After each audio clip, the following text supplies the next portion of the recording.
A Modest Proposal, Dr. Jonathan Swift, 1729.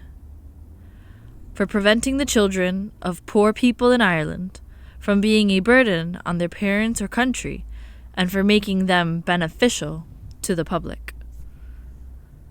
It is a melancholy object to those who walk on through this great town or travel in the country,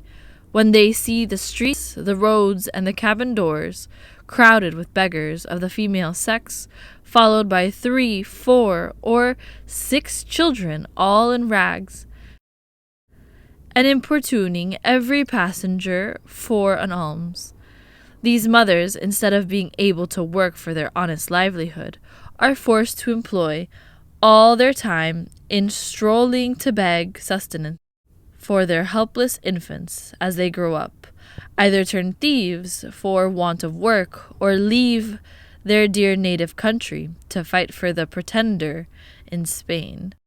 or sell themselves to the Barbados. I think it is agreed by all parties that this prodigious number of children, in the arms, or on the backs, or at the heels of their mothers, and frequently of their fathers, is in the present deplorable state of the kingdom a very great additional grievance, and therefore whoever could find out a fair, cheap, and easy method of making these children sound and useful members of the Commonwealth would deserve so well of the public as to have his statue set up for a preserver of the nation. But my intention is very far from being confined to provide only for the children of professed beggars. It is of a much greater extent, and shall take in the whole number of infants at a certain age, who were born of parents in effect as little able to support them as those who demanded our charity in the streets. As to my own part, having turned my thoughts for many years upon this important subject, and maturely weighed the several schemes of our projectors, I have always found them grossly mistaken in their computation. It is true, a child just dropped from its dam may be supported by her milk for a solar year, with little other nourishment, at most not above the value of 2 shillings, which the mother may certainly get, or the value in scraps, by her lawful occupation of begging. And it is exactly at 1 year old that I propose to provide for them in such a manner as, instead of being a charge upon their parents, or the parish, or wanting food and raiment for the rest of their lives, they shall, on the contrary, contribute to the feedings and partly to the clothing of many thousands. There is likewise another great advantage in my scheme, that it will prevent those voluntary abortions, that horrid practice of women murdering their bastard children, alas, too frequent among us, sacrificing the poor innocent babes, I doubt more to avoid the expense than the shame, which would move tears and pity in the most savage and inhumane breast. The number of souls in this kingdom being usually reckoned 1.5 million, of these I calculate there may be about 200,000 couple whose wives are breeders, from which number I subtract 30,000 people who are able to maintain their own children, although I apprehend there cannot be so many under the present distress of the kingdom. But this being granted, there will remain 170,000 breeders, and I again subtract 50,000 for those women who miscarry, or whose children die by accident or disease within the year. There only remain 120,000 children of poor parents annually born. The question, therefore, is how this number shall be reared and provided for, which, as I have already said, under the present situation of affairs, is utterly impossible by all the methods hitherto proposed. For we can neither employ them in handicraft or agriculture. We neither build houses, I mean in the country, nor cultivate land. They can very seldom pick up a livelihood by stealing till they arrive at 6 years old, except where they are of towardly parts, although I confess they learn the rudiments much earlier, during which time they can, however, be properly looked upon as probationers. As I have been informed by a principal gentleman in the county of Cavan, who protested to me that he never knew above 1 or 2 instances under the age of 6, even in a part of the kingdom so renowned for the quickest proficiency in that art. I am assured by all merchants that a boy or a girl before 12 years old is no saleable commodity, and even when they come to this age, they will not yield above 3 pounds, or 3.5 pounds a crown at most, or 3.5 pounds a crown at most, on the exchange, which cannot turn to account either to the parents or kingdom, the charge of nutriments and rags having been at least 4 times the value. I shall now therefore humbly propose my own thoughts, which I hope will not be liable to the least objection. I have been assured by a very knowing American of my acquaintance in London that a young healthy child, well nursed, is, at a year old, a most delicious, nourishing, and wholesome food, whether stewed, roasted, baked, or broiled, and I make no doubt that it will equally serve in fricassee or ragout. I do therefore humbly offer to public consideration that of 120,000 children already computed, 20,000 may be reserved for breed, wherefore only 1/4 part to be males, which is more than we allow to sheep, black cattle, or swine, and my reason is that these children are seldom the fruits of marriage, a circumstance not much regarded by our savages. Therefore 1 male will be sufficient to serve 4 females, that the remaining 100,000 may, at a year old, be offered in sale to the persons of quality and fortune through the kingdom, always advising the mother to let them suck plentifully in the last month, so as to render them plump and fat for a good table. A child will make 2 dishes at an entertainment for friends, and when the family dines alone, the fore or hind quarters will make a reasonable dish, and seasoned with a little pepper or salt, will be very good boiled on the 4th day, especially in winter. I have reckoned upon a medium that a child just born will weigh 12 pounds, and in a sole a year, if tolerably nursed, increaseth to 28 pounds. I grant this food will be somewhat dear, and therefore very proper for landlords, who, as they have already devoured most of the parents, seem to have the best title to the children. Infant's flesh will be in season throughout the year, but more plentiful in March, and a little before and after. For we are told by a grave author, an eminent French physician, that fish being a prolific diet, there are more children born in Roman Catholic countries about 9 months after Lent. The markets will be more glutted than usual, because the number of Polish infants is at least 3 to 1 in this kingdom, and therefore it will have one other collateral advantage, by lessening the number of papists among us. I have already computed the charge of nursing a beggar's child, in which list I reckon all cottagers, labourers,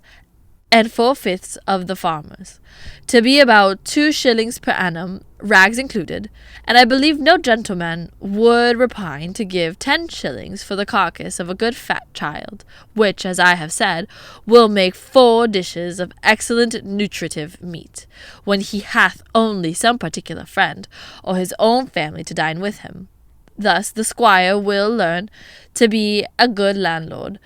and grow popular among his tenants. The mother will have 8 shillings neat profit, and be fit for work till she produces another child. Those who are more thrifty, as I must confess the times require, may flee the carcass, the skin of which, artificially dressed, will make admirable gloves for ladies and summer boots for fine gentlemen. As to our city of Dublin, shambles may be appointed for this purpose. In the most convenient parts of it, the butchers, we may be assured, will not be wanting, although I rather recommend buying the children alive and dressing them hot from the knife, as we do roasting pigs. A very worthy person, a true lover of his country, and whose virtues I highly esteem, was lately pleased, in discoursing on this matter,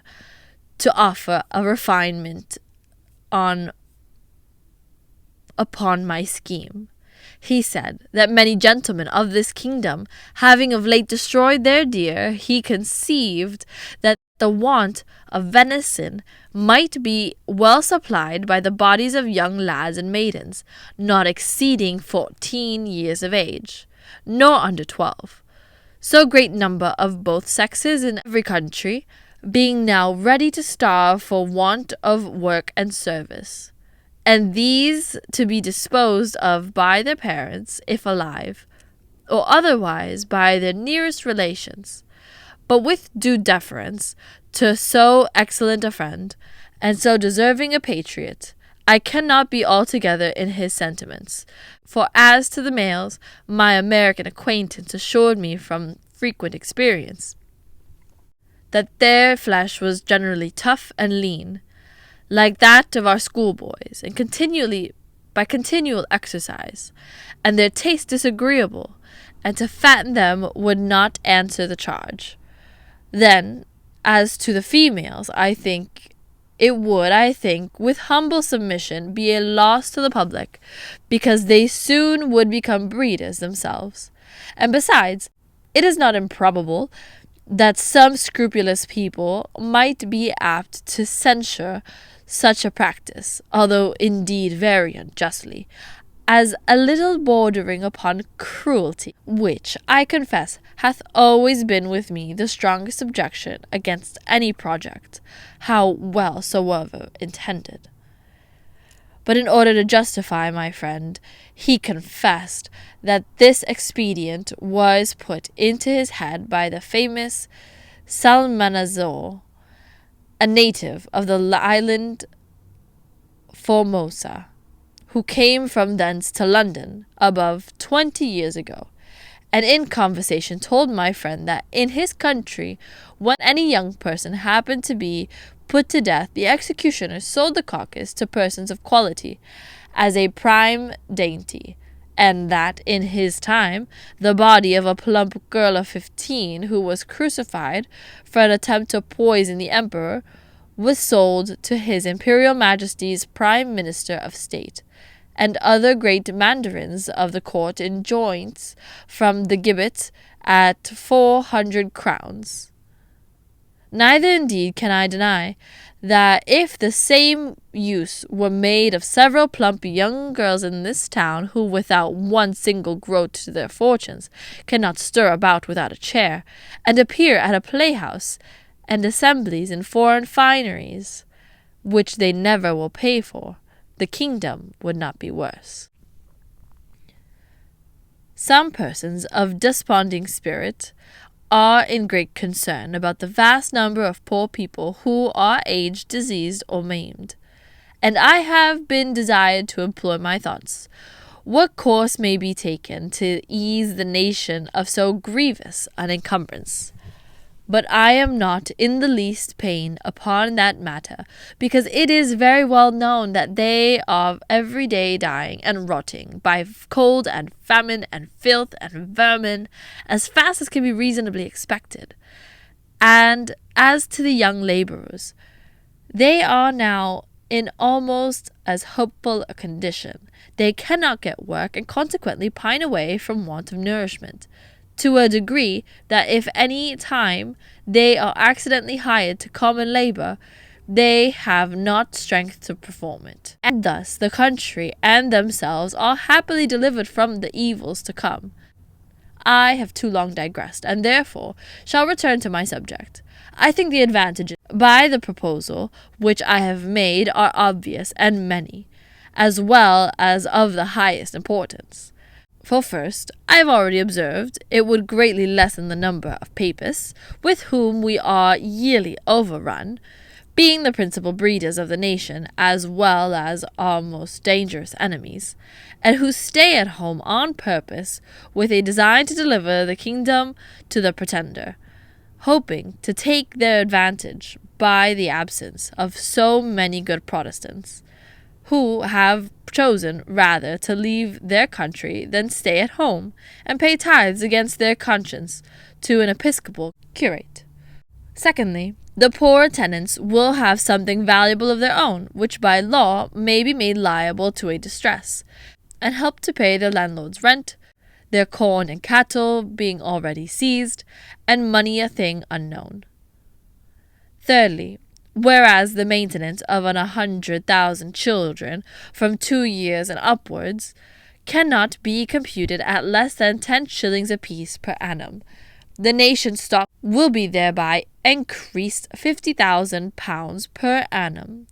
besides the profit of a new dish introduced to the tables to all gentlemen of fortune in the kingdom, who have any refinement in taste, and the money will circulate among ourselves, the goods being entirely of our own growth and manufacture. Fourthly, the constant breeders, besides the gain of 8 shillings sterling per annum by the sale of their children, will be rid of their charge of maintaining them after the first year. Fifthly, this food would likewise bring great custom to taverns, where the vintners will certainly be so prudent as to procure the best receipts for dressing it to perfection, and consequently have their houses frequented by all the fine gentlemen, who justly value themselves upon their knowledge in good eating, and a skilful cook, who understands how to oblige his guests, will contrive to make it as expensive as they please. Many other advantages might be enumerated. For instance, the addition of some 1,000 carcasses in our exportation of barreled beef, the propagation of swine's flesh, and improvement in the art of making good bacon, so much wanted among us by the great destruction of pigs, too frequent at our tables, which are no way comparable in taste or magnificence to a well-grown fat yearly child, which roasted whole will make a considerable figure at a Lord Mayor's feast, or any other public entertainment. But this, and many others, I omit, being studious of brevity. Supposing that 1,000 families in this city would be constant customers for infant flesh, being others who might have it at merry meetings, particularly at weddings and christenings, I compute that Dublin would take off annually about 20,000 carcasses, and the rest of the kingdom, where probably they will be sold somewhat cheaper, the remaining 80,000. I can think of no objection that will possibly be raised against this proposal, unless it should be urged that the number of people will be thereby much lessened in the kingdoms. This I freely own, and 'twas indeed one principal design in offering it to the world. I desire the reader will observe that I calculate my remedy for this individual kingdom of Ireland, and for no other that ever was, is, or I think ever can be upon earth. Therefore no man talk to me of other expedients, of taxing our absentees at 5 shillings a pound, of using neither clothes nor household furniture, except what is of our own growth and manufacture, of utterly rejecting the materials and the instruments that promote foreign luxury, of curing the expensiveness of pride, vanity, idleness, and gaming in our own women, of introducing a vain parsimony, prudence, and temperance, of leaning to love our country, wherein we differ even from Laplanders, and the inhabitants of Tuppen Mabu, of quitting our animosities and factions, nor acting any longer like the Jews who were murdering one another at the very moment their city was taken, of being a little cautious not to sell our country and consciences for nothing, of teaching landlords to have at least one degree of mercy towards their tenants, lastly, of putting a spirit of modesty. Lastly, of putting a spirit of honesty, industry, and skill into our shopkeepers, who, if a resolution could be taken to buy only our native goods, would immediately unite to cheat and exact upon us in the price, the measure, and the goodness, nor could ever be brought to make one fair proposal of just dealing, though often and earnestly invited to it. Therefore, I repeat, let no man talk of these and the like expedients, till he hath at least some glimpse of hope that there will ever be some hearty and sincere attempt to put them into practice. But as to myself, having been wearied out for many years with offering vain, idle, visionary thoughts, and at length utterly despairing of success, I fortunately fell upon this proposal, which, as it is wholly new, so it hath something solid and real, of no expense and little trouble, full in our own power, and whereby we can incur no danger in disobliging England. For this kind of commodity will not bear exportation, and flesh, being of too tender consistence to admit a long continuance in salt, although perhaps I could name a country which would be glad to eat up a whole nation without it. After all, I am not so violently bent upon my own opinion as to reject any offer proposed by wise men, which shall be found equally innocent, cheap, easy, and effectual. But before something of that kind shall be advanced in contradiction to my scheme, and offering a better, I desire the author or authors will be pleased maturely to consider 2 points. First, as things now stand, how they will be able to find food and raiment for 100,000 useless mouths and backs. And secondly, there being a round million creatures in humane figure throughout this kingdom, whose whole subsistence, put into a common stock, would leave them in debt 2,000,000 of pounds sterling, adding those who are beggars by profession to the bulk of farmers, cottagers, and labourers, with their wives and children, who are beggars in effect. I desire those politicians who dislike my overture, and perhaps be so bold to attempt an answer, that they will first ask the parents of these mortals. They would not at this day think it a great happiness to have been sold for food at a year old, in the manner I prescribe, and therefore have avoided such perpetual scene of misfortunes as they have gone through by the oppression of landlords, the impossibility of paying rent without money or trade, the want of common sustenance, with either household nor clothes to cover them from the inclemencies of the weather, and the most inevitable prospect of entailing the like, or greater miseries, upon their breed for ever. I profess in the sincerity of my heart that I have not the least personal interest in endeavouring to promote this necessary work, having no other motive than the public good of my country, by advancing our trade, providing for infants, relieving the poor, and giving some pleasure to the rich. I have no children by which I can propose to get a single penny, the youngest being 9 years old, and my wife past childbearing. Thank you for choosing Sip and Swill for your read, summary, and analysis. Let us know in the comments what you would like for us to read, summarize, or analyze next. See you next time.